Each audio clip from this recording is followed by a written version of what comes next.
This is my language. This is Assamese. I am an Assamese. মই অসম হয় সেইটো ভাৰত চৰকাৰে স্বীকৃতি দিব নোৱাৰে আৰু গোটেই অসম বুলি নহয় গোটেই ইণ্ডিয়াৰ যিমান ভাষা আছে সব পালি প্ৰাকৃত সংস্কৃত তাৰ পৰা আহিছে এইটো ভাৰত চৰকাৰে দিব নোৱাৰে হিন্দী কৈ থাকেতো হিন্দীটো আমাৰ ভাষা নহয় এই ভাৰত চৰকাৰে আমাক কি স্বীকৃতি দিব আমি সব দি আছোঁ আমি তেল দি আছোঁ আমি চাহ দি আছোঁ গড় দি আছোঁ ৰাইনো দি আছোঁ জুবিন গাৰ্গ দি আছোঁ হা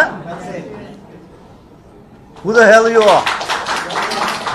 We are more modern than you. আমাৰ প্ৰাইম মিনিষ্টাৰ এতিয়ালৈকে ইংলিছ ক'ব নাজানে That's it.